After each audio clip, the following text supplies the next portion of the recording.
колі. Ну, Всім привіт. вітаю. Мені здається, не Фелікс, а Вільям. Вітаю всіх. Так, а у нас ми тоді, можливо, не в ту групу зайшли. Зараз.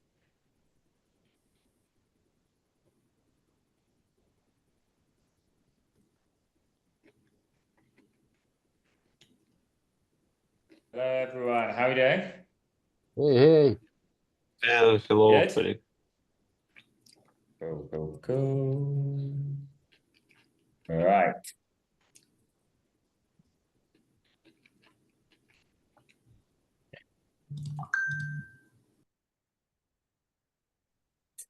Hey guys. Гей! Cool. Did everyone just disappear all of a sudden, or have we got? There was like a large group of people, and then all of a sudden, it must have been you, Pasha. Something you said. There we I go. didn't say anything. Come on. Why you blame me again? No, you got that like guilty look on your face. No, So There you I'm go. in the glasses. You don't see really what I look yeah. There we go. Amazing. Okay, cool. Let me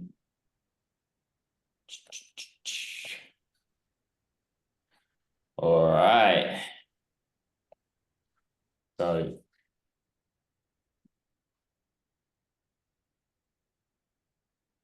all right, here we go. So last time we talked about branding and how you position your product and how you find your audience and customer and messaging. And today we talked a little bit about this website and why this website really does a good job. Okay, cool.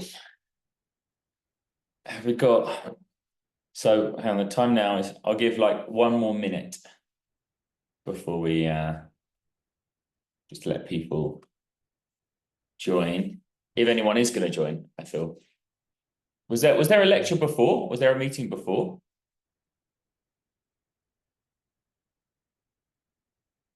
Is this the first meeting today, or was there a lecture beforehand? No, in my calendar, it's the only lecture today. Okay. But Okay. there were some guys actually. They were waiting for Felix. I don't know, maybe. Okay. Maybe that was it. Maybe they were. Yeah. I think those guys, their English is not great. They get the wrong meaning. Yeah. Yeah. And I totally understand. It's really hard. Like me trying to do business in Spanish. So I understand what you guys will do. But the good thing about English is you can speak English, you can do business anywhere in the world. And it is amazing. It's like, doesn't matter where you go. You know, if a Nigerian oil company is borrowing money from a Nigerian bank, the deal is in English, you know, and it's English banks. It's really good for stuff like that. All right, cool. So today we're going to talk about marketing and sales. We have got, let me just quickly look at the time. We have got, we've got until 11 a.m. right, my time. So we've got just under 90 minutes. I'm going to try and keep it to an hour. If you have any questions, ask me. You have any challenges, ask me. Cool. This is going to be less exercise based and more just marketing theory, right?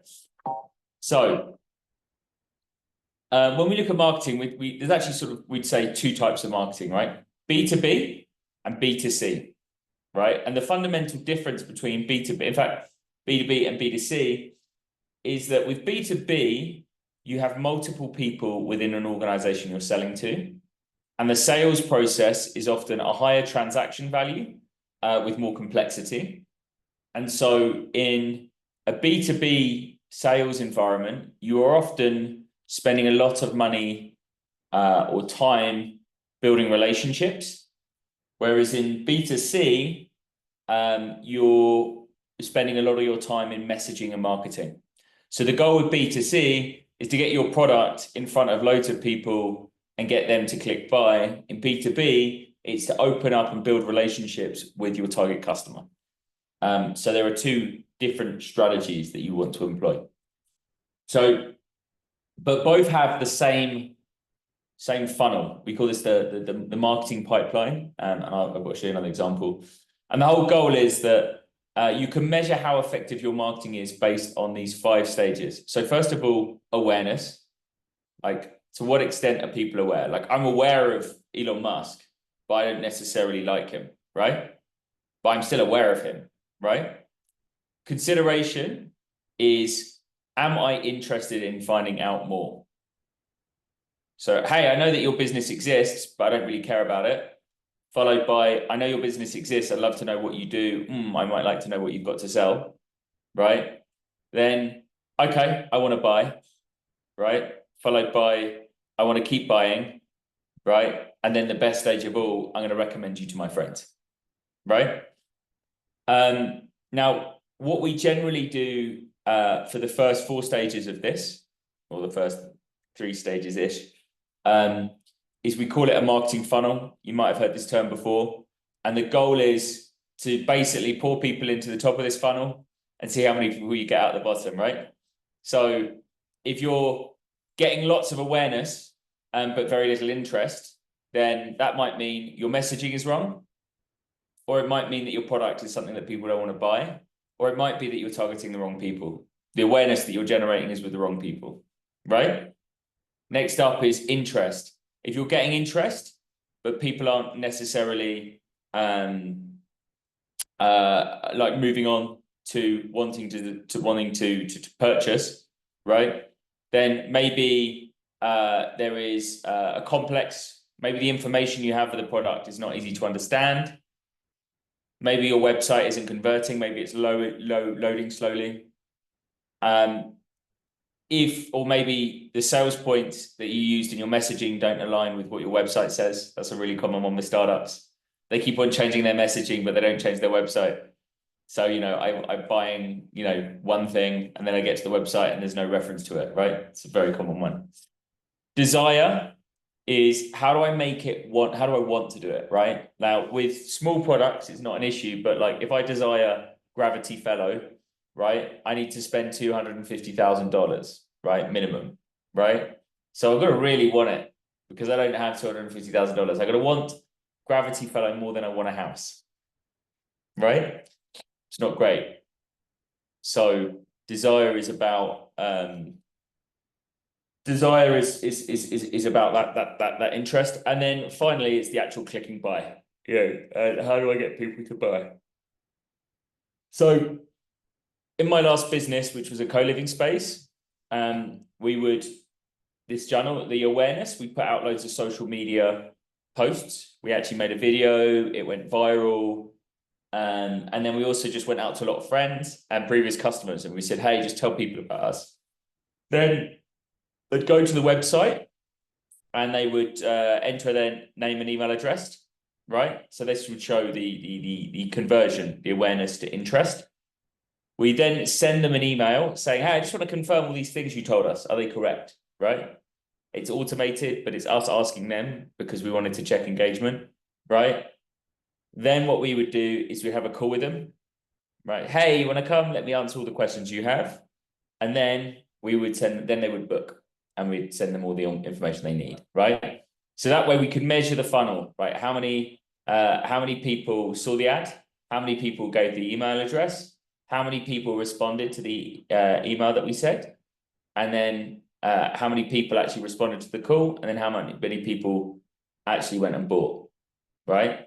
And to give you an idea, for every it cost us about $280 from this advert to this sale, right? So you got $250 per lead, or No, we customer? spent $280 to get someone to spend $3,000. Oh, okay. So you got But to our 200 margin on that, was only $600. So we were making $320 a sale and spending $280 on. So what was the cost of your customer, the final one? So the acquisition cost was $280. Not bad. So you think about it, we had to show I think 1,000 people an ad, right? For example.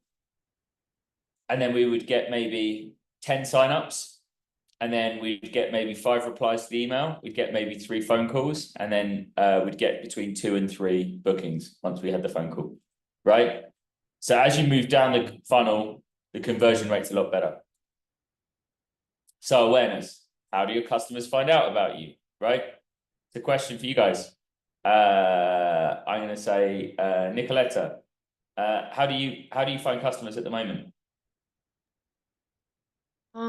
We actually had a research on the Ukrainian startup.com platform, and we got startups, a startup base from them, like 3,600 startups, and Right. we're doing email marketing with them. So we call that cold outreach, right? Yeah. Cool. Max, how are you finding customers? How we find, Yeah. or us to find. Well, We how are- are you finding people to buy it? Yeah.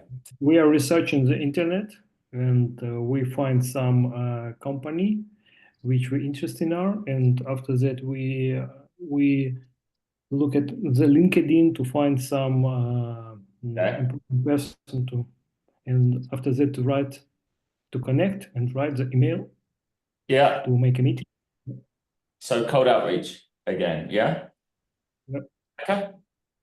Cool. All right. So, and I think just to go through it, I know that Orest and Chart Night, they're using Telegram groups. Konstantin, how are you finding customers? Oh, hello. About now our startup, we don't find our customers because we now building our assistant. But my another business, the target, the two configuration, through the meets with a business configuration, and LinkedIn. It's a good channel from our another business in Ukraine.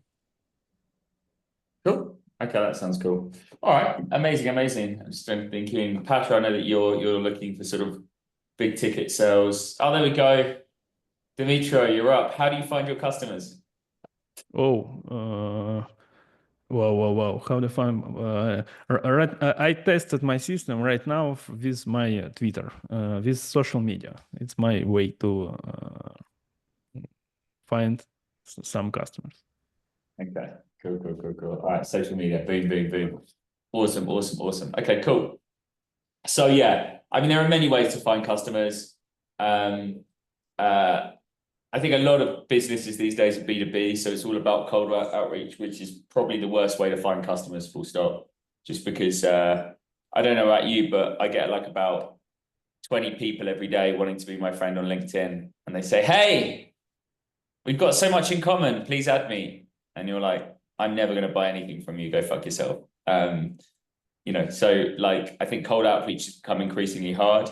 The same with cold email, like response rates are just, they're really low, but there's still results. You still do get results. And if your email is compelling, then we're there and it's really good. In fact, I don't know whether I need to add a really good cold outreach email to this. So One question. go with awareness. So go. What about newspaper? It's a real channel now. So I'm a fan. Okay, so this is a really good question. This is why really good marketers are really important, right? Newspapers are dying. No one uses newspapers, right? And newspapers are full of adverts from companies that have advertised in newspapers forever, right? So newspapers are generally dead, right? But if I'm selling a product to old people, right? It's a very old Newspapers are people. pretty decent, right? Yeah. Another thing about newspapers is right now, for me to put an advert on television or me to, spend money online, really expensive. But for me to put money in advert and newspaper, no. My first business, I was putting on music events, club nights. And this is before Facebook. So I used to have flyers, pieces of paper that I would hand to people in the street. Hey, come to my party, come to my party, come to my party. It's great. Yeah? I mean, just go around. You save this flyer. Sorry? You save this flyer in your life now. Yeah. Well, the for thing is, remember. yeah, exactly. I still do, man. It was good old days, man. It was good old days. But the point being that nowadays, how many tech products send me adverts on Facebook, right? Whereas how many tech products send me with via flyers, right? Now, I'm not saying that's a good idea, but I'm just saying that you've got to find ways to get in front of customers. So I had a friend who had a podcast. Well, actually, no, he had a travel business, and he had he wanted to get in front of tech entrepreneurs to sell to them. So he created a fake podcast, and he would interview people for his podcast, but they would be the people that he wanted to sell to. So like for Nicoletta, for example, who wants to sell to startups, right? She might create a world champion startup pitching podcast series where she interviews leading pitchers and asks them, what is it that makes them successful, right? And then, that might be her thing, right? And then as a result, like what she's really doing is getting people onto a platform, right? So that could be a way that we market these days, right? And also the way that you market. So a really good example, like one of my most famous marketing stories of all time. Have you ever heard of the Michelin star? Like when a restaurant is really good, it gets a Michelin star. Have we heard of this? Do we know the origin story of the Michelin star? Does anyone know? No?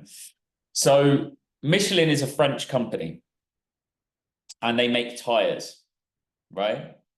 And early on, I'm not quite sure when it was founded, but I think it was sort of in the early in the middle of the century. Michelin had 100% market share, so they owned they had all of the tires of all of the cars in France, right? There was no other competitor in the market. And if you're a company that has 100% market share, yes, it's great, but also like you can't grow the revenue, right?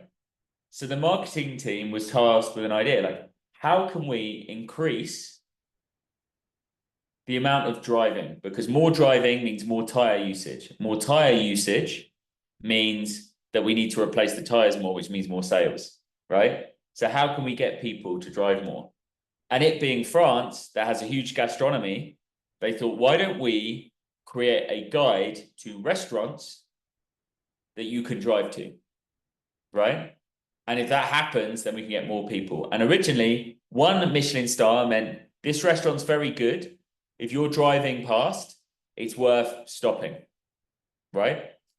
2 Michelin stars meant that if you're driving along, it's worth taking a detour. You really have to stop at this restaurant and check it out. It's really good, right? It's worth taking some time out of your journey. And the 3 Michelin stars, this restaurant's so good, it's a destination. You should just drive to this restaurant. It's that good, right? And so the Michelin Guide became a marketing campaign to get people to spend more time driving, right? Now it's a standalone business.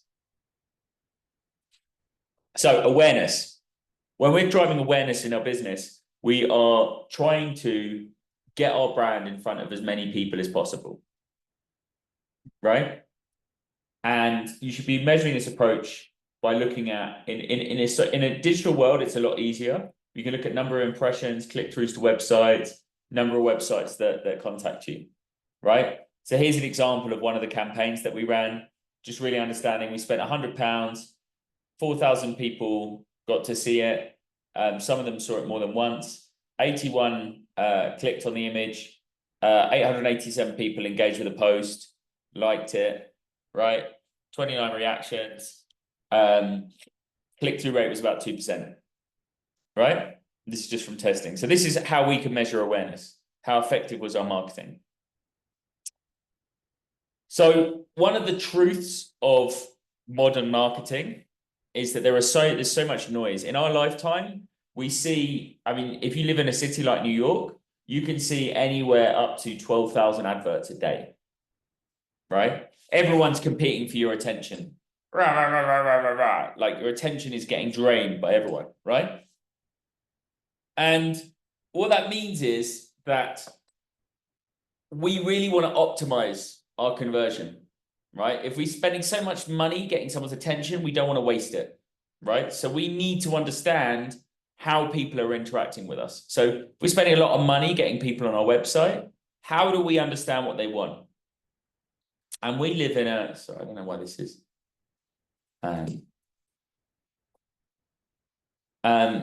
Sorry, 1 second. Let me just try and go full screen.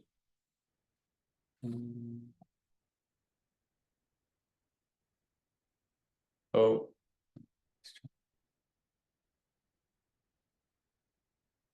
No. I don't know why it's not going full screen. 1 second.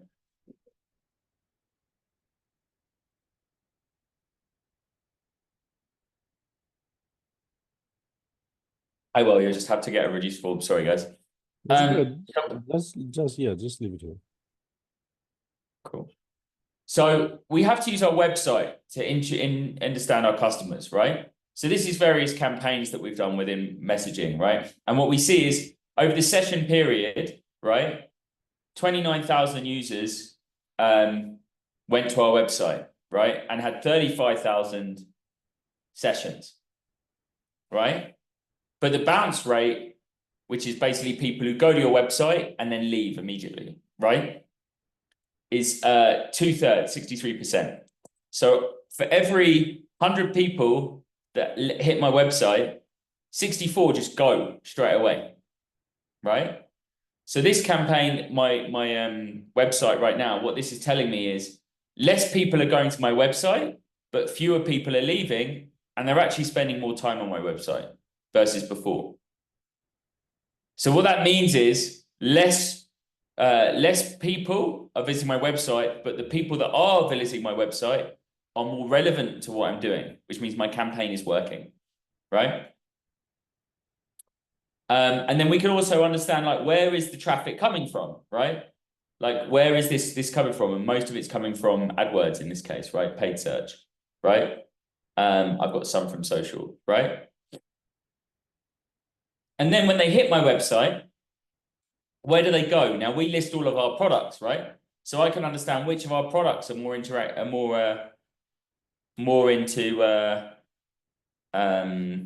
you know, which products are doing well and what's the average user journey, right? So I can understand what are people looking at on my website and how they're interested. Really start to capture this, right? So in the case of what we've got, mine was a travel business, right? So we sold high ticket items with a personalized touch. So the campaign was very much a D2C, direct to consumer. But then we also had a sales pipeline when we speak to people, which is quite common with a B2B.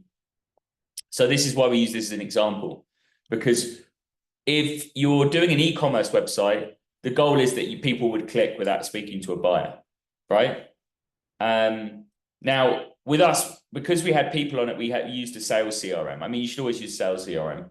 Sales CRMs, you can use Notion if you don't have any, or Airtable if you don't, or even Google Sheets, right? You can use these. I prefer a Kanban board, which is something that looks like this. And essentially, when someone replied to an email, they became a qualified lead, right? And then from the qualified leads, we'd invite them to a sales call, and then they would answer the sales call, and then we would get them to confirm their booking. So I was able to track their onboarding through this, and we could start capturing metrics. So we knew how much we had to spend on marketing to get more people through the funnel, right? Then what happened is once they booked, confirmed, they had to pay the deposit, and they paid in full. And then we had 2 columns for people who didn't answer the calls, or we just cancelled. We called the leads dead. The other thing that we did is we did a lot of email marketing to our alumni and our mailing list. We had a lot of signups, right? And so we have a huge mailing. Well, at the time we got, I don't know how much now. It must be a massive list now. But we have a big mailing list, right? And we're able to find open rates, clicks, right? We're able to understand who is looking at what part. So if you're using a good CRM like ActiveCampaign, ConverterKit, MailChimp, you can really start to understand who of your customers are most interested in what you do. Now, remember in marketing, 20% of your customers, or in business, 20% of your customers will account for 80% of your revenue. So your goal right now in any business is find the 20% of customers that really buy from you and make sure they feel super engaged. And using MailChimp, you can really drill down on who's clicking what links, right? I have another business where we send out nanotube newsletters, and I look at what we do there, and when we click, and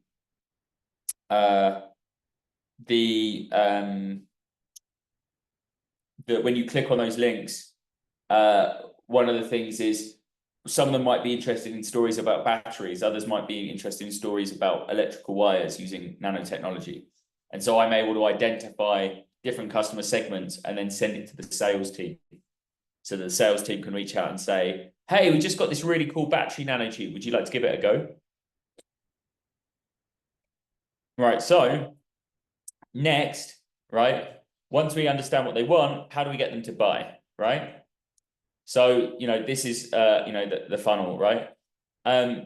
Once we get them in my business, it was a bit longer. If you have a B2B SaaS business, it might be this, like Nicoletta, this is quite similar to what you would do, right? Hey, I sign up, but you probably want them to post a profile picture, enter into a competition, recommend a friend, post in the forum. So what does the post-purchase journey look like for customers, right? Same with you, Max. Like, hey, I want to make sure that it's installed. I want to make sure they get set up, right? We actually call this customer success, right? Customer success is, you might have a CSM, a customer success manager, and their job is to make sure that customers are using the products, because it costs so much to get them to try you that if they don't spend their time getting to use your product, it's really hard, right? And then when we measure it, and I think everyone is aware of this, but effectively we take how much we spend on advertising, right? And divide it by the number of customers you purchased to get the customer acquisition cost or cost per acquisition. So the CAC or the CPA, right? We then look at how often the customer purchases and how much they spend, right? And we get the lifetime value, right? And then for any kind of B2C or B2B SaaS business, your LTV over CAC is showing that you can acquire customers profitably. It's a key metric that investors look at, right? We can also call it ROAS, which is return on ad spend, right? So if I have a 5-to-1 ROAS, what does that mean? Can someone tell me? Say it again. Sorry, I didn't hear the question. If I have a 5-to-1 ROAS, what does that mean for my business? So, which means 20% of your customers are, 20% of your ad spending are turned into a customer. Yeah. Or we could phrase it as for every $1 I spend on marketing, I get $5 worth of revenue. Yeah. Yeah, but you're right. I mean, it's just expressing it a bit differently. And as investors, we look for this. This kicked off the golden age of VC that ran for about the last 10 years, where essentially it was really easy to acquire people with social media and LinkedIn. So everyone was doing this, and people would start responding to messages, and then you effectively had a massive run where you could, as an early stage startup, test some marketing messages, show that people were willing to buy your product, right? And you could measure your LTV over CAC, and then use that to justify a fundraising argument. Nowadays, it's a lot harder, and we can talk about another time. Every business is different, but a healthy ROAS or LTV over CAC is between 3-to-1 and 5-to-1, right? If it's lower than 3-to-1, it means your business might not have product market fit. It could be your marketing's not as effective, or it could be you're in a very competitive market, right? If it's more than 5 to 1, it means that you're acquiring customers very easily, which means you might be missing out on more revenue, right? Because there are more customers out there that could buy and you're not spending enough. Cool. Any questions on this? Cool. All right. B2B is a different beast, right? And we'll cover that next. But here's some other examples. I just saw this and I thought I'd chuck it in there, right? But essentially, how you find a viral network, or how you find your customer, we call it wedge, to double down and find it. If you think about Facebook, Facebook was all about Harvard University, small group of students, very, very special. Then other networks, other universities, and then it became a global social network, right? But it had to start with a very small audience to target, and that's really important, right? Snapchat was all about a more ephemeral quality to content. How do we make content more real? Because if it's online forever, I don't need to look now. How can I make this an engaging content? And that's how Snapchat did, which is basically like, hey, if you want a bit more real content, if you're on Facebook and you're not getting what you need, then it's Snapchat. Venmo was all about money sharing for people that didn't like banks, right? So younger demographic, primarily digital, didn't want to have to spend hours in a queue at a bank, right? DocuSign was about real estate originally, right? Because in real estate, you have to sign so many different forms, and this was an easy way for them to do that. SoFi was about social lending to students, right? Because students are always broke. So how can you find your immediate audience right now? Like Nicoletta and Yuri are doing a great thing, because they're, let's focus on Ukraine first, then Eastern Europe, and then the world, right? It's like, how can we become a big fish in a small pond to get that initial traction? As the result of this, by the way, after this, we should catch up and start talking about go-to-market slides in the pitch deck. Now, up until now, we talked about ad spend. So any questions on marketing? We just kind of whisked through that. Usually you could do whole degrees on marketing. Anyone have any questions, or is anyone having any problems with marketing? How about like such platforms like Reddit? I just get so many ads usually via LinkedIn on Reddit, and I've never tried to use it, but I've heard some just good, I would say, reviews. Yeah, it's a really so I think, like, number one, as a marketer, when you're a startup, you can't really, you know, people are quite short on time. But generally, the golden rule with startup is you want to find a channel that converts, right? So if I'm doing, I don't know, if I'm selling coffee cups, right? My channel that converts might be Instagram, but I might try Facebook, YouTube, Instagram, Reddit, LinkedIn, cold email, right? And I'll find the one that I get the best conversion, and then I double down on that. So the first rule of marketing as a startup is you've got to find, managing many channels is really hard, right? Until you've got more money in the bank and you can hire a whole marketing team. So step number one with marketing is find the channel that's yours and crush, right? So that's number one. Mm-hmm.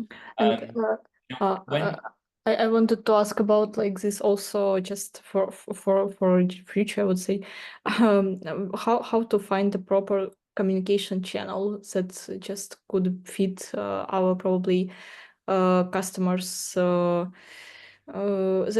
could where our customers can find us, I would say. Because, for example, we like doing it probably not super effective, because we are usually see what our customers use, and we decide that probably these channels of communication should be like, we should use the same. But our customers, just I started to think that our customers now, like, they're using the channels which are their customers using usually, and it's not fact that like owners, or for example we are targeting CMOs using the same channel of communications, or just like scrolling the same social media as this company uses usually. Yeah, okay. Let me answer the Reddit one and then I'll go back to that one. 'cause Yeah, it's an yeah, interesting sure. one. So when I'm doing my channels and I'm trying to find the right channels, my ultimate goal is which channel is going to get me authentic discussions with my customers, right? It doesn't always have to be that. In B2B, mostly it does because you have a lot of conversations with someone before a sale. But in B2C, if I'm selling a new type of water bottle for outdoor adventures, right, then I probably want to advertise to a relevant audience. So with a B2C, it's far more transactional, although, there's all sorts of stuff you can do. So, but in B2B, what you really want to do is build relationships with your customers so that those people will not only buy from you, but they can also advocate for you, right? So they can also recommend you to others. Now, Reddit as a platform to market is probably not that great, right? In terms of no one really goes on Reddit to shop, right? Everyone knows Instagram is going to shop. However, Reddit is where a lot of people discuss things online, right? So why I like Reddit is because let's just say I wanted to start a company that was selling to Ukrainian tech entrepreneurs, right? I would go into a Reddit forum and be like, hey guys, just saw this service. Has anyone tried it? Any thoughts? Right? Or I might say, hey guys, I'm doing some research on what's missing in the startup ecosystem in Ukraine. Can you answer this survey? I'll say thank you. I'll buy you all a coffee for taking part, right? So on the Reddit channel, yes, you can use Reddit. It's quite good. I think it's quite good, particularly if you're targeting people as a distance. What you really want to do is start building, it's customer research, right? You want to start building rapport with your target user group so you can really get within their mindset and empathize with them and target them effectively. So that's my answer on Reddit. My answer on channel selection. So I think the first thing is that when you start a company, it's really good if you have your first 100 customers, right? Your first 100 customers are always the hardest to get, right? And so when you start, you've got to try everything. But personally, nothing beats personal network, right? Reaching out to people you know, people they know, because the people that you already know are going to answer the phone. And if they're not your friends, they're also going to be really good at giving you honest feedback. Right? Mm-hmm. Okay, just like asking our customers, which is existing on this point. Existing customers, or maybe, friends. Do you have any friends in the States? Okay, great. Have you got any friends that I can ask? And you literally just conversation after conversation. Eventually, you're going to get to a group of 100 people who are going to be honest or might buy from you, right? You might only need one sale, right? At that point, you can start to ask them stuff like, hey, where do you get real estate news? What societies are you part of?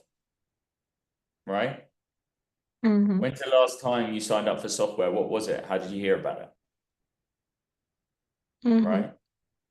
Yeah. Okay. So when it comes to marketing, particularly for a product like yours, Alexandra,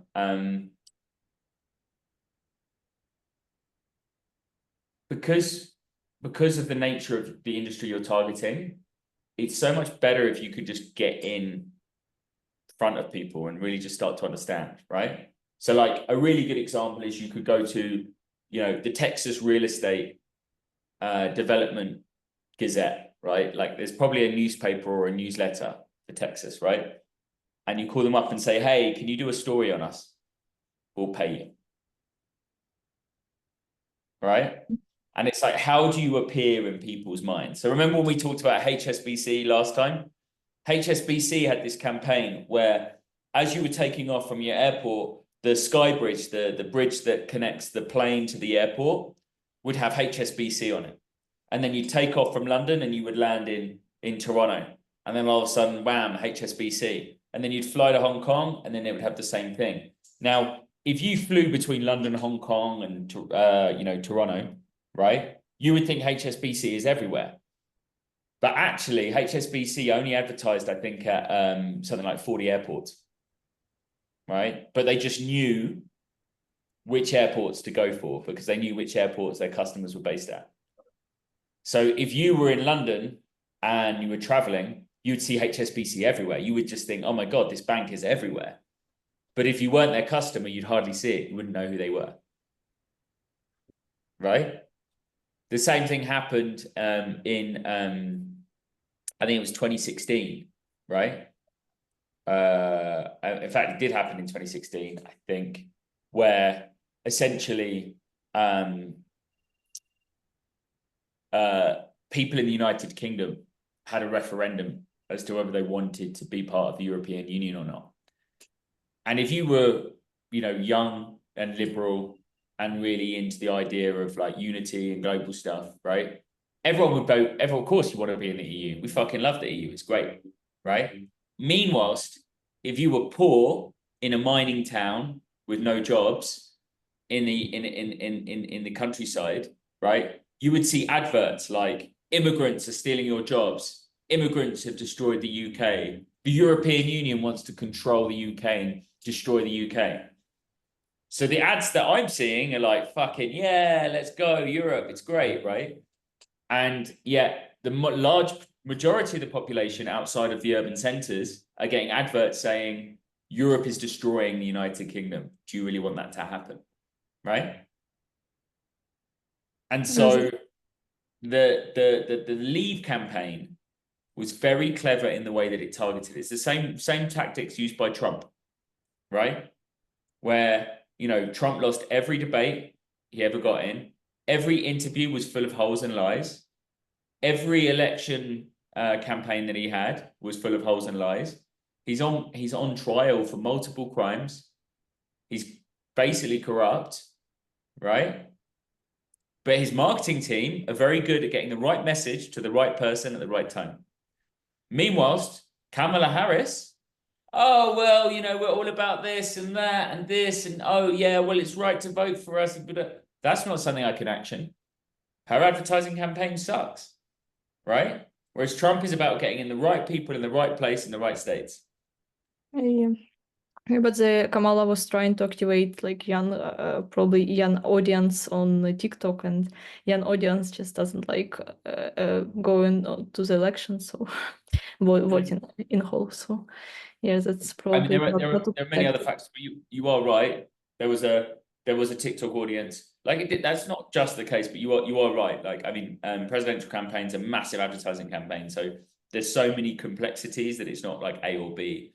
So you are right. TikTok had a part in it. Social media had a part in it. Inflation had a part in it. So there are loads of other reasons. But I guess what I'm trying to say is be everywhere. So like a friend of mine was creating a nutritional supplements business in India, and he was targeting a bodybuilder to be his candidate. And so what he did is he knew where the guy lived and he knew where the guy worked. And so he took out adverts and put billboards on every single billboard between his home and his office. Okay, that's super, yeah.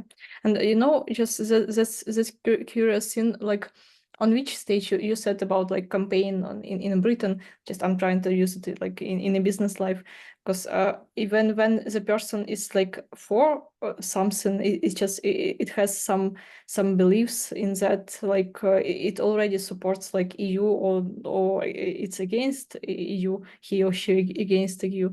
Like is it not right to make a campaign to like persuade this person be for against the European Union? It's like in a business, on which stage, like should we persuade the people which are not, for example, interested in visualizations, or like to persuade them that that's useful, they can increase conversion rate, for example?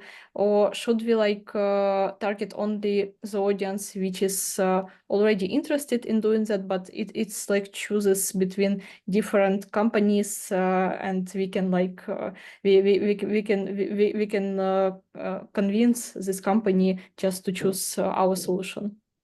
Okay, so if I want to understand correctly, what you're saying is it better to target an existing audience, right, that is already buying your product or buying a competitor's product, or is it better to target an audience that is not using your product? Like not using like even the similar products, for example. Yeah. So you're saying like, do I target people who are already using something similar to my product, or do I target people who are not using any product? Yeah. Yeah. What's like better? I would say. Yeah. So there was a massive marketing book that I'm like, right, but it's very popular, called the Blue Ocean Strategy. You might have heard of it. Where they talk about things in terms of blue ocean and red ocean, right? Like a blue ocean is a market where no one's playing, and a red ocean is a market which is very competitive, and you want to be in a blue ocean because, you know, your life can go everywhere, right? When you're a startup, you haven't got much time and you've got to get traction quick. Behavior change is expensive, right? So Snapchat probably wouldn't have been successful if Facebook didn't exist, right? Because Facebook helped people get ready to share their social identity online and interact online, right? And Facebook would not have been successful had MySpace not existed, right? So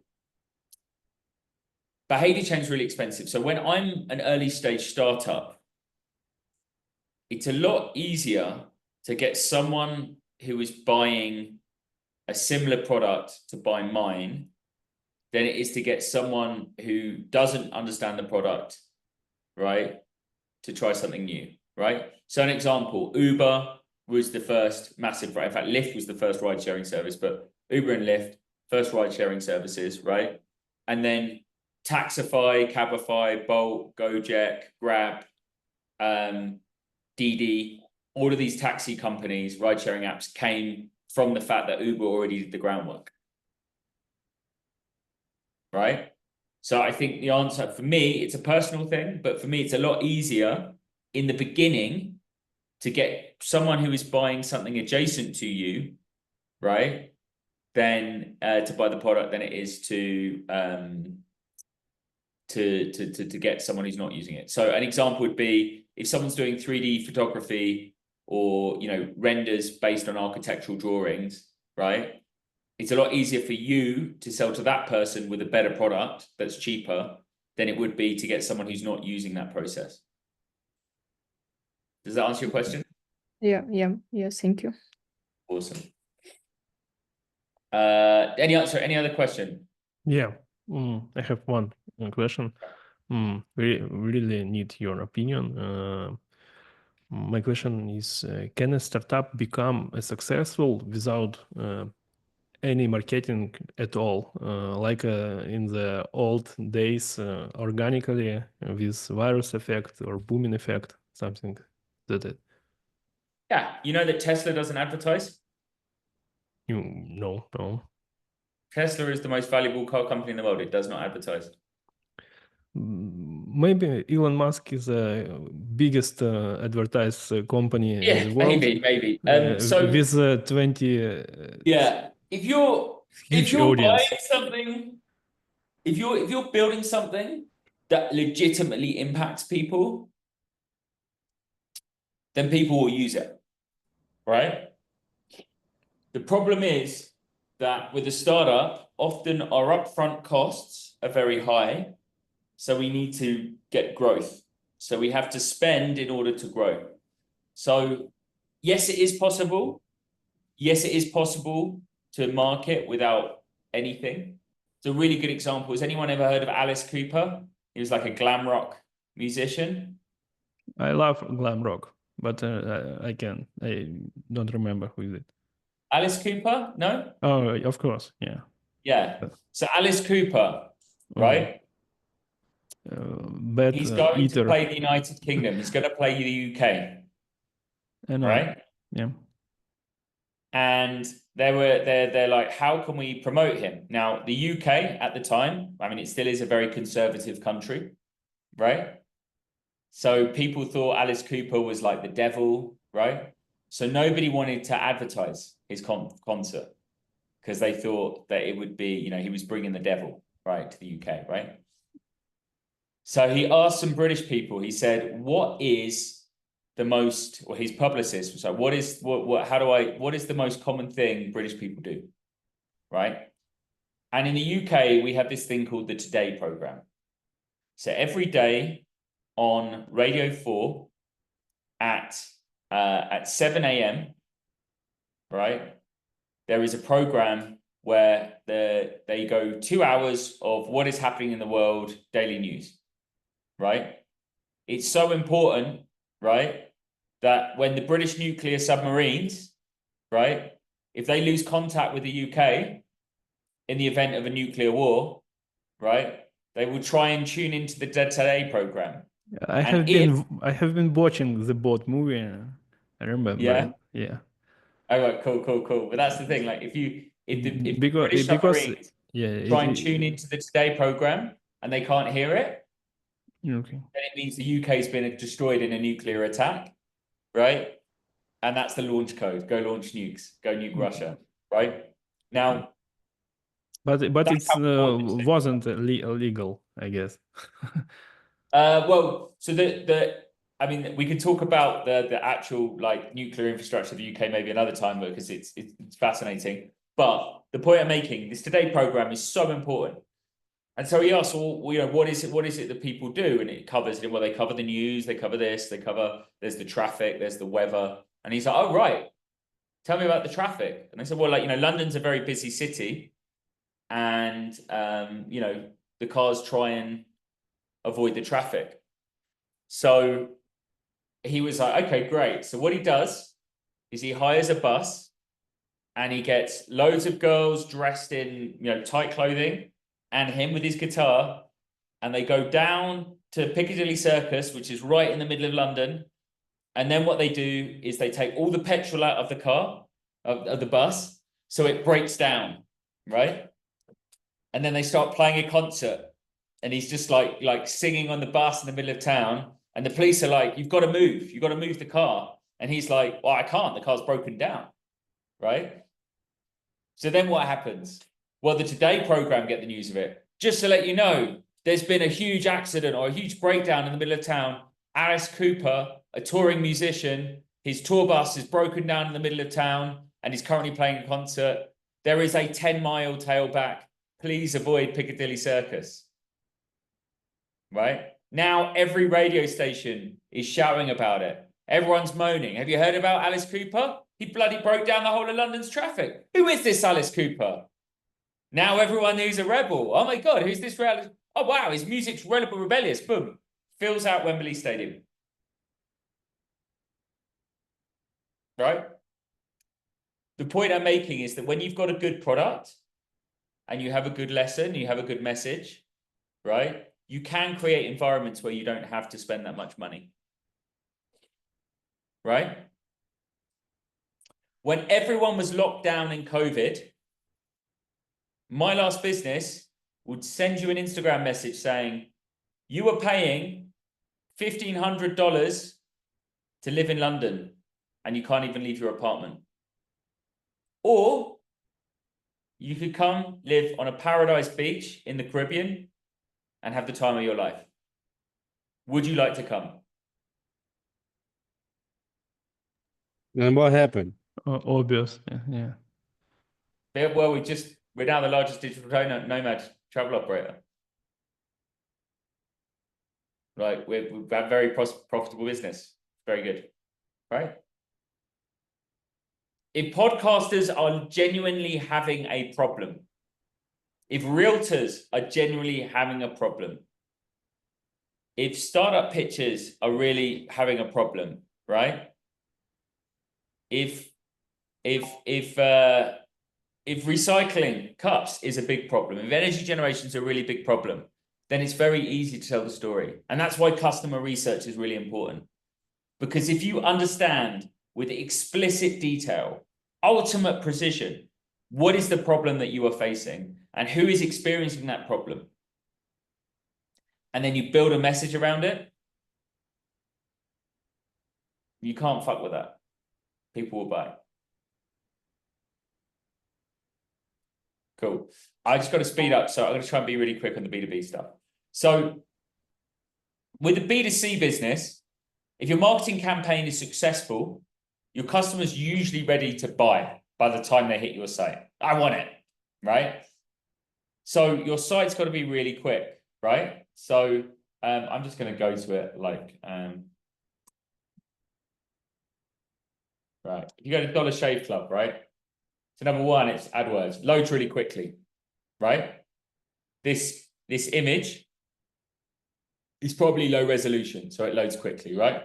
Boom. I need to buy now, shop now. I get free this if I buy now, right? Oh, can you see? Hang on. Are you seeing my screen? Yeah. Yeah, cool. All right, brilliant, right? So straight up, right? Join the club, action, free shipping, 30 made by premium blades, right? Buy. Choose your style, buy. Recently featured in, happy customers, right? Like interact, chat, right? Buy, right?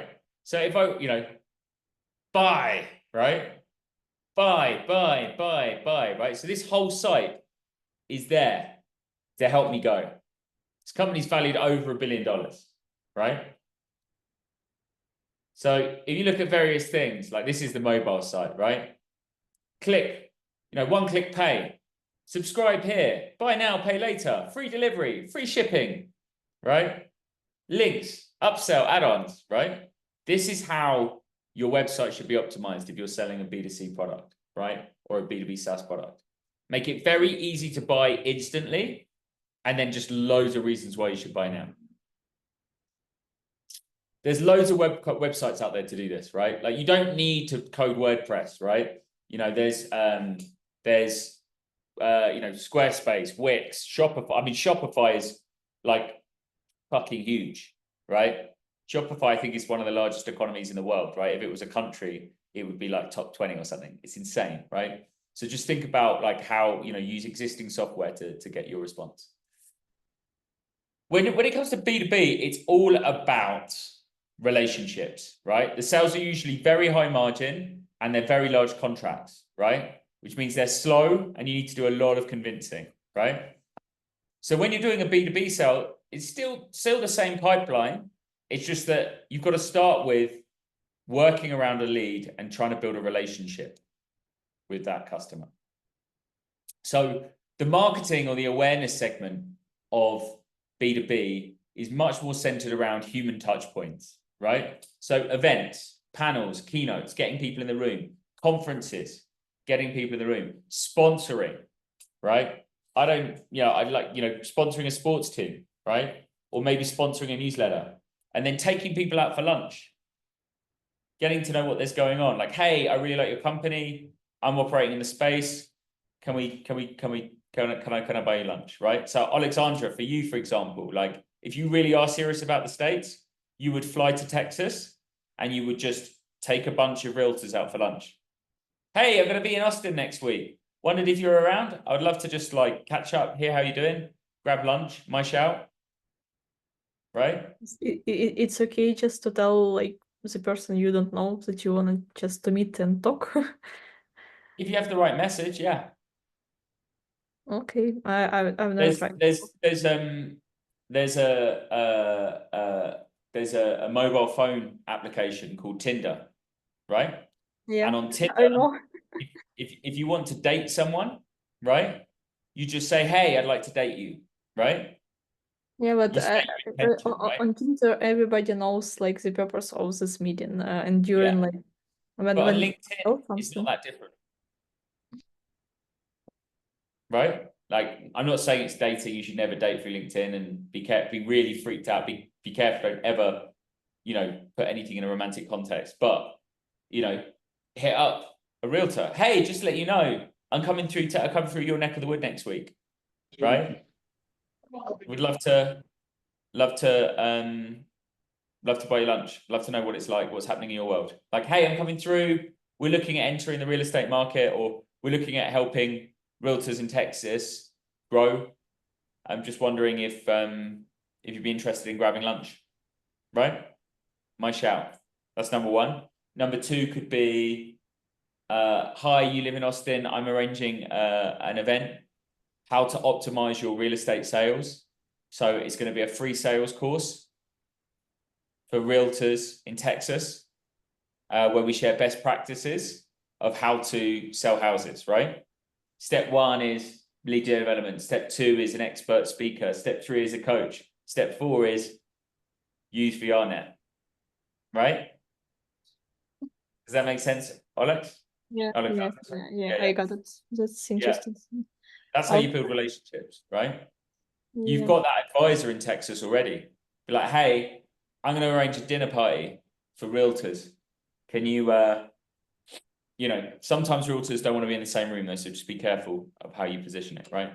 But if it's a free sales course, free corporate training, right? Let's just say I was trying to sell Nicoletta's business in Overspace, right? And I invited you all. I was like, hey guys, just let you know, going to be in Kiev next week. I'm hosting a dinner party for the very best founders, hosted by in Overspace. I'll buy you all dinner. We're going to have one of the most successful venture funds from the States is going to be in town too. Would you like to come? Right? You're all going to go to that, right?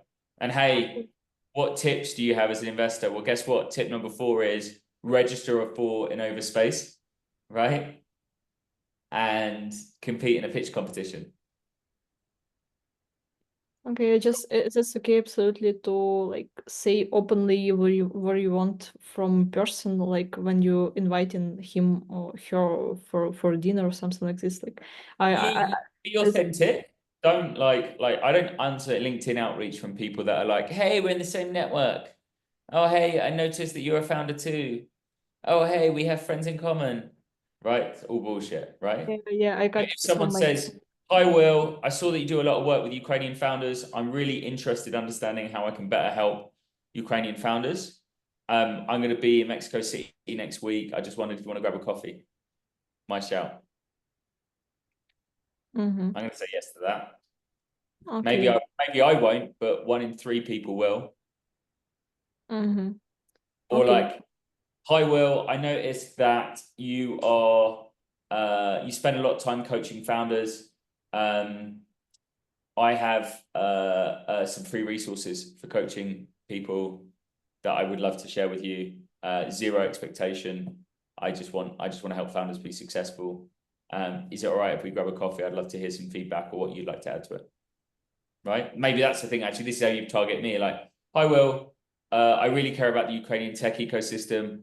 I'm preparing a manual to help Ukrainian tech startups succeed. I know you do a lot of work with Ukrainian founders. I'd love to get your input.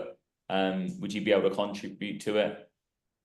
You know, I'll buy you lunch, say thank you, and credit you for any contribution you make. And I'll name you as a partner on the book. Right? Okay, it sounds great. We should try. Yeah, cool. The goal of B2B marketing is to form relationships, right? So the way you do B2B sales is someone becomes a lead, you know they're someone you want to target, right? Then they become a qualified lead. They respond to your email or they get going, right? They have an initial call. They want to spend time. You get them on the phone, it's the best sign so far, right?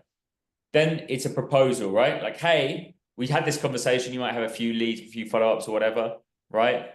But then you send them an idea like, hey, we spoke about this. How do you think about this? I'd love to know whether this is viable, right? Then it's like, hey, you interested in buying, which is the sale. And then finally you onboard them and retain them. It's so much easier to get an existing customer to buy than it is to get a new one. Retention is so important. Real, I have a question. Yeah, go. Could how many deals you can make through a phone, through a call, without meeting? A few years ago, I would have said it was very unlikely. I think now post-COVID, it's very likely. I mean, actually say that my last business, like no one met us in person in Belize until they arrived, having bought our product. You know, it's difficult to go abroad from Ukraine today. It's easy for you, but it's not easy for us, you know? I understand. I understand. But Yeah, like, and- but I think this is a big thing, right? Like, and this is why it's really important, like, to be realistic, right? Yeah. So if I'm a male founder in Ukraine, right? If my software works, great. But if it's something that's maybe relevant to Ukrainian founders, start in Ukraine until we can, get this war done, right? Get the war over, right?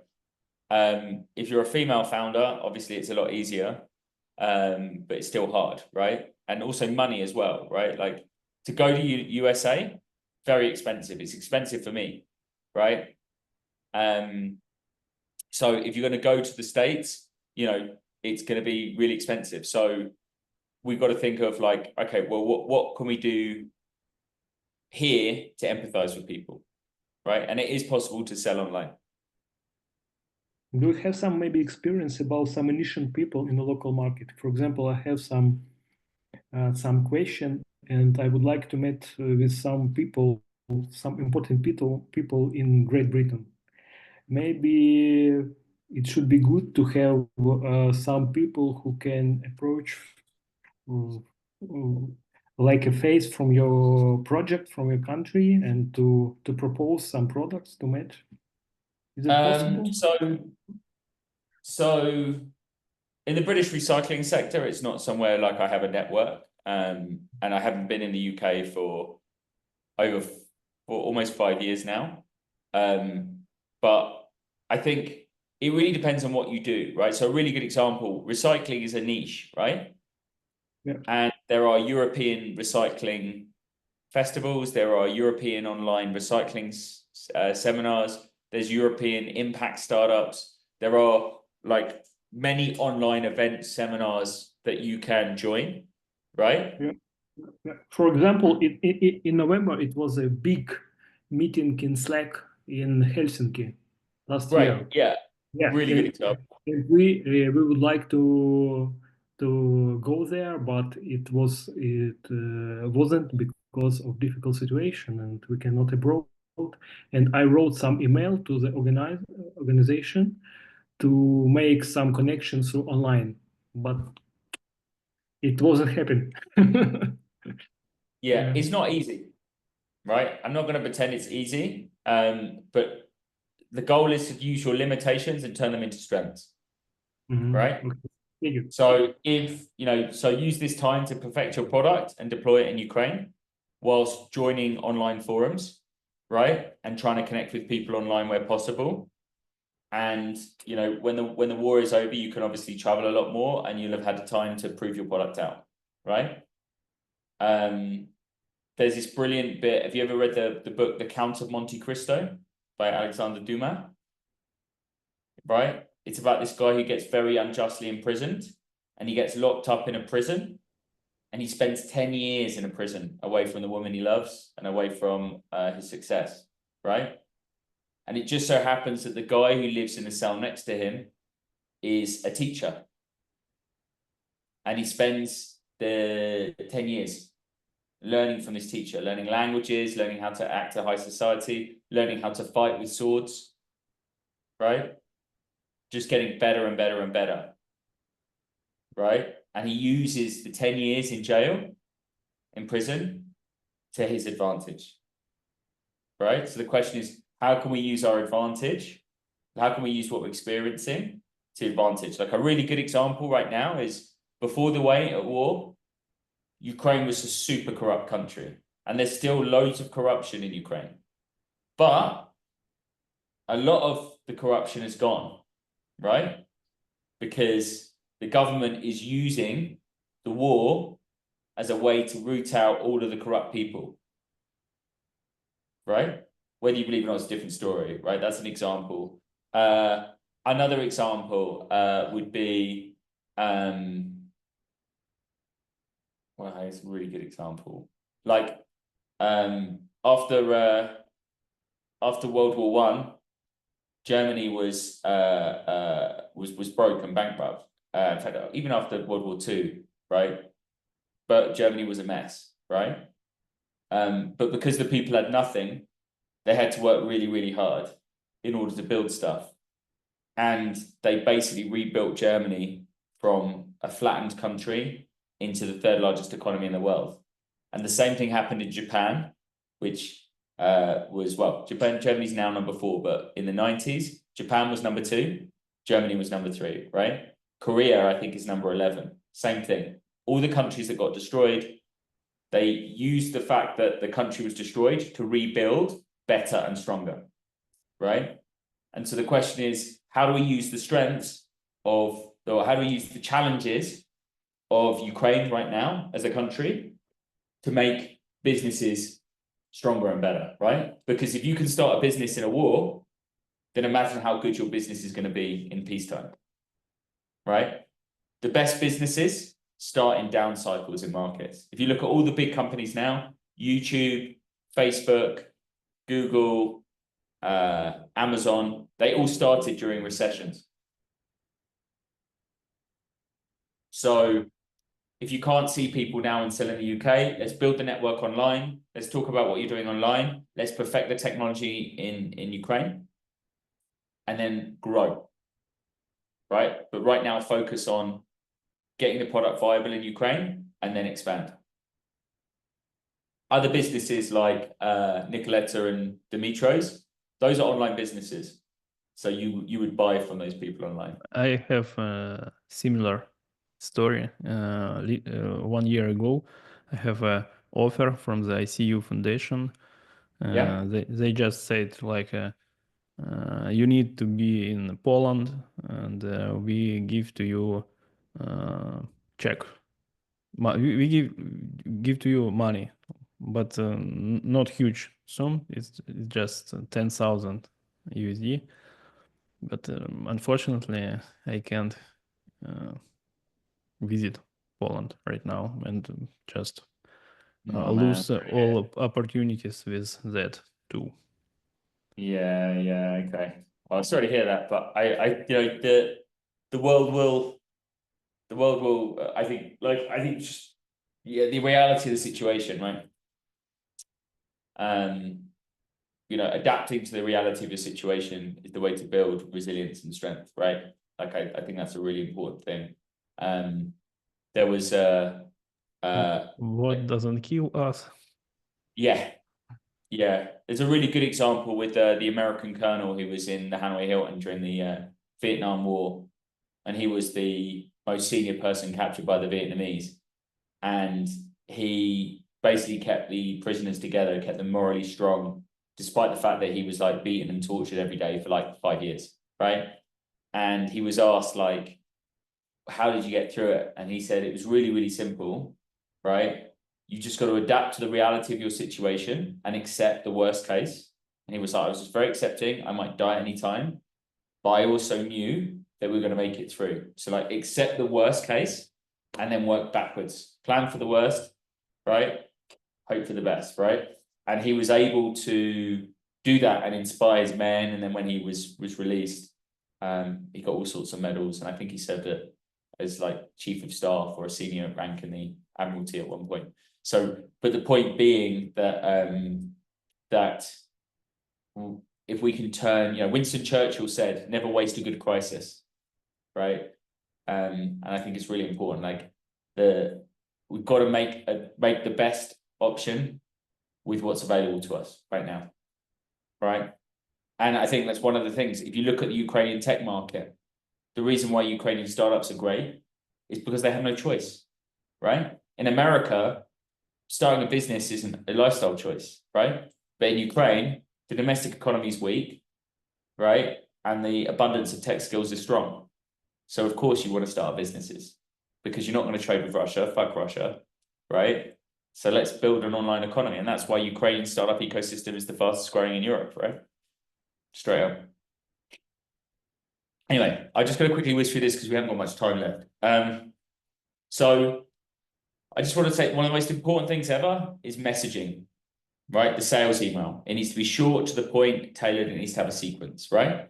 This is one that I had the other day, right? This is bullshit, the first line, but never mind, right? Co-founder at Flair, tech-focused accountancy supporting 200 startup scale-ups, right? So that's proof, like social proof, right? We partnered with businesses like yours, right, to speed up their accounting costs, right? Happy to run you through how we supported YC YC alum to save over £21,000, and reduce their monthly closes to 9 days or less, right? As founders of multiple tech businesses ourselves and raised over $10 million, we're frustrated with working with traditional accountants. And so we started this. Would you be interested for a chat? We're also offering a complimentary investor update template designed by YC founders, used by more than, right? Do we understand this sales email? Why it's good? I think Sorry, it's a bit too long. maybe Will. I have a question special for me. I understand English very bad, and my team is not joined for this meet today. Ask me, please. You give me or us this presentation. No, when we look for my team and ну, and я не знаю, как перевести, и взяли себе типа, ну, типа этот Translate. Alexander Translate. is trying to Yes, say I'm about translate and eat this information with my team. Oh, yeah, we can share this with you, Alexander. Oh, Yeah. very thank you. Actually, your team with you. Oh, sorry, I So don't see we you. need- Sorry, we bro, I need- don't see you. We need a presentation. It will be good, but the team with you. Yeah, but Boom, there we are. Team in the house. Team in the house. We'll yes, share yeah, my team is for me. Thank you, Ali. Thank you, Will. Cool. All right. So yeah, let's just quickly go over it, right? It has We support 200 startups, right? Yeah, it has all necessary messaging in this email. Exactly. I still think it's too long. It's too long, but anyway, in email format, it's okay. So, which means it has call to action and everything, and some bonuses and stuff. So it's built pretty good. It's built pretty good. So I can tell you this as a marketer too. So I built it myself. Yeah, there you go. Straight up, right? So 6 sales emails. Whenever you're sending someone a sales email, you need to send them 6. First of all, hi, would love to chat. 2, did you get my previous mail? Here's 3 things that I didn't mention in the previous email that I want you to get done. Hey, did you see my last email? On top of that, guess what? Here's 2 more things, right? 4, hey, just checking you got my email. I still want to chat. Send me a signal if you're still alive. Okay, you've ignored my last 4 emails. Just want to say, should I disregard it? Should I just stop? You can click unsubscribe or reply no if you want. And then last chance. Right? We're breaking up, right? If you're going to do cold email, it doesn't matter if you bother them 6 times, right? And when you use a sales CRM, you want to stay on top of your pipeline. You really want to start tracking. Right, but you also want automations if you're using a good sales CRM. Pipedrive is the classic, right? I think we've gone over this before, so I want to speed past this. With B2B sales, most of it's about network, right? If you're, I think this is a problem in this day and age. When you think about business, so this guy here, right, is emailing me cold. I don't give a fuck about this guy. It's a great sales email, but I reported him as spam because I wanted him to suffer, right? How fucking dare he email me, right? But we have mutual friends on LinkedIn. If he'd have reached out to someone and said, hey, Will, my friend Sam is trying to get in touch with you. He thinks you've got a really cool business and would love to help, right? Then I'd probably take the call, right? So if we focus on relationships, then we'll create a network. If we create a network, then we'll form a goal. Max, if you go to every single online seminar in recycling and ask a question every time you post in the chat, great to see everyone, right? You tell the speaker, thanks so much. I learned so much from your special session. You do that again and again and again. People will remember you. And then before you know it, like I've got people that I have amazing relationships with, and I've never met them in person. So weird that when we meet each other in people, we're hanging out, and 2 hours into it, they're like, wait, this is the first time we've ever caught up in person, right?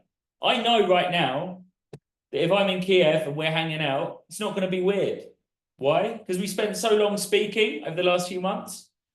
We know each other. Do you know what I mean? So like that, it is possible to build network, and it's about relationships, right? Your sales come from your network. Your network is your net worth. Your network is about building authentic relationships. The reason why relationships matter is, yeah, I can send you some cold emails, but if you're in charge of procurement at a company, you're on a salary, you get paid the same. Who are you going to choose from? Someone you like working with, or someone with a better product? Anyone want to answer this question? Yeah, I would choose someone I know. Exactly. It's not based on the product, it's based on who you're speaking to. So when we talk about starting a business, right, most of the businesses that are really successful are people who've been working in the industry for 10 years, right? They say overnight success is years in the making, right? It's all about, you know, Adam Newman pitched WeWork every day for 2 years before Masayoshi Son put in $10 billion, right? So we've got to keep building authentic relationships, right? Now, this guy called Dale Carnegie wrote a book, How to Win Friends and Influence People. And he, one of the things about 6 ways to make people like you, right? Become genuinely interested in people. Understand why you'd want to deal with them. If you're not interested in someone, you should be doing business with them, right? Be authentic. Smile. One of the biggest changes I've made in my life. Smile when I see people. Hey, how you doing? Really, really good to see you. Like, I'm really enjoying the fact that everyone's here today, right? Why? Because it makes you feel good. It makes me feel good. If we're both feeling good, right? That's awesome. I just had the ability to smile at you and make you feel better about your day, and I feel good too. Fucking great. What a win, right?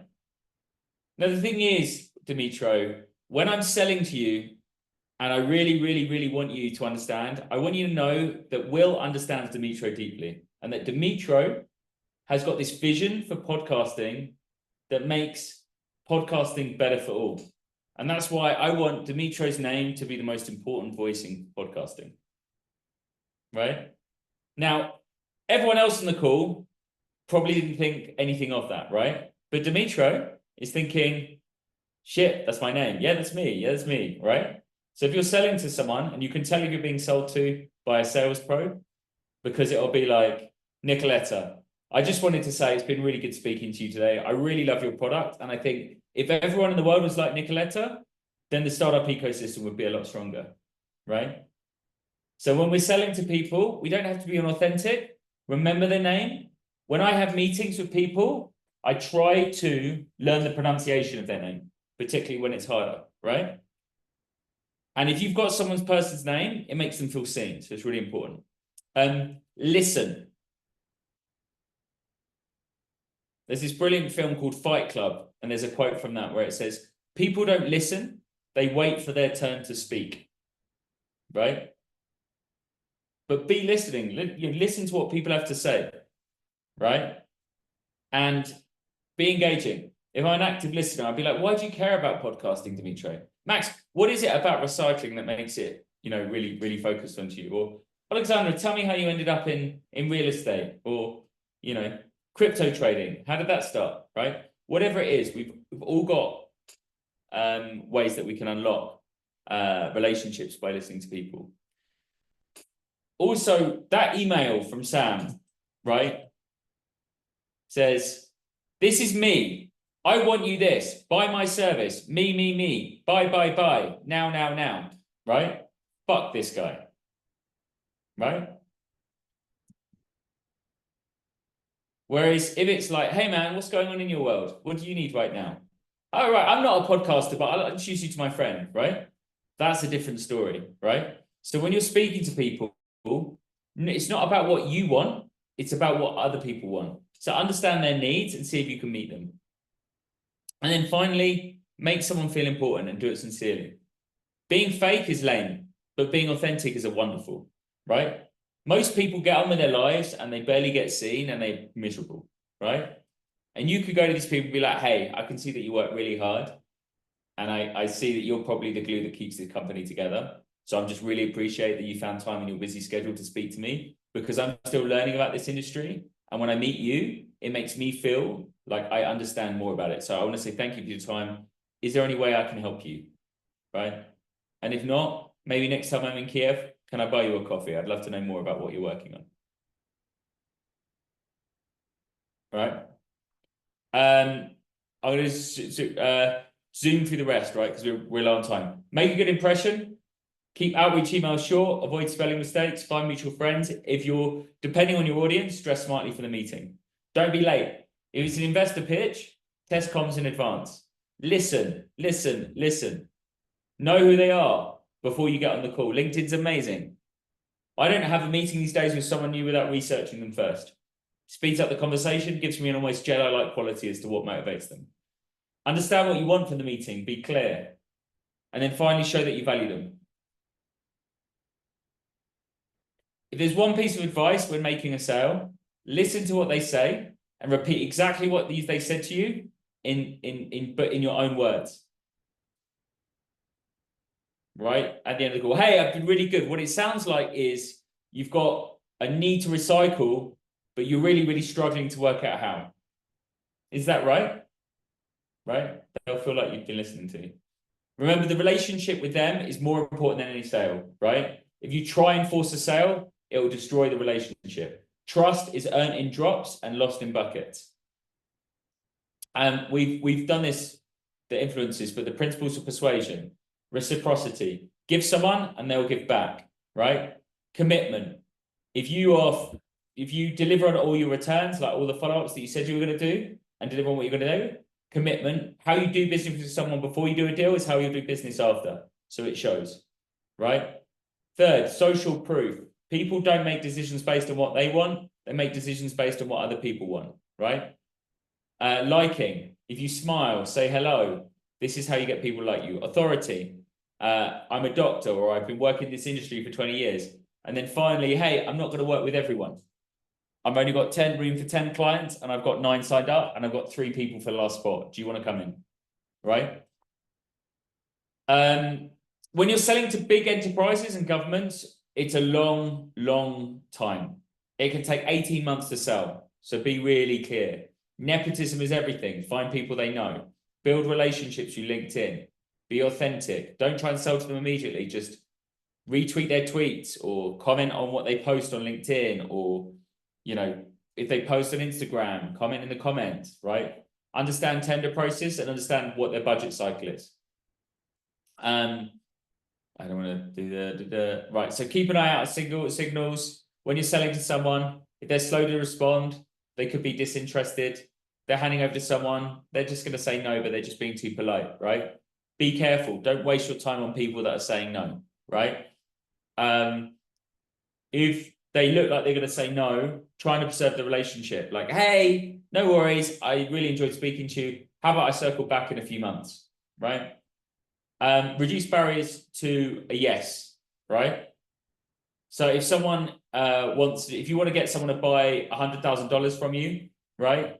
Why don't you start with a free pilot, or maybe like, hey, why don't we do 3 months free, or 3 months for $1,000, right?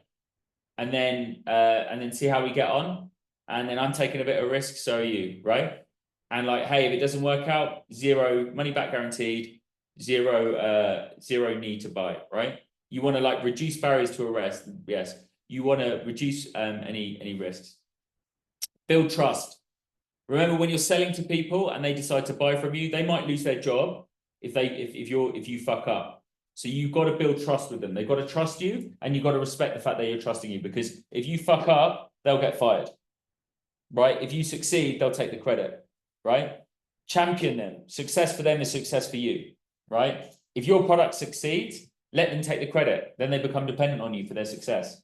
Best scenario. We talked about this. Ditch shit customers. If a customer's treating you like an asshole, get rid of them. Fuck. Life's too short to deal with toxic people.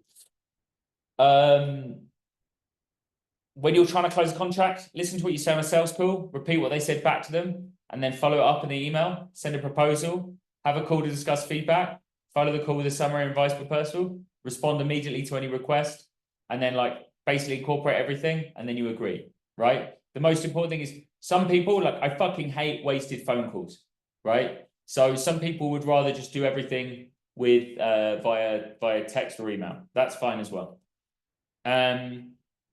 when you're looking at contracts, be careful of the legal risks like clawback clauses, payment terms, ownership, confidentiality, reporting, break fees, right? Just be careful. And that's it. Cool, I had to rush through that. Any questions? I got like a minute or 2 minutes for questions, or we can do it in our one-to-one. Cool. I've answered every question there is in the world of sales. Brilliant. I now have a catch up with Alexandra. Dimitro, we have a catch up in 30 minutes. Yeah. I need to switch onto my mobile phone for the last 10 minutes of our call. So we'll still catch up and then we can schedule a call next week if we need more time. Cool. Okay, cool. Awesome. Wonderful to see you all. Thank you so much. We'll send out a recording of this. Thank you. Thank you. Will. Thank you, Will. Cool. You waited for presentation. Yeah, thank you. Bye. Bye, guys. Bye.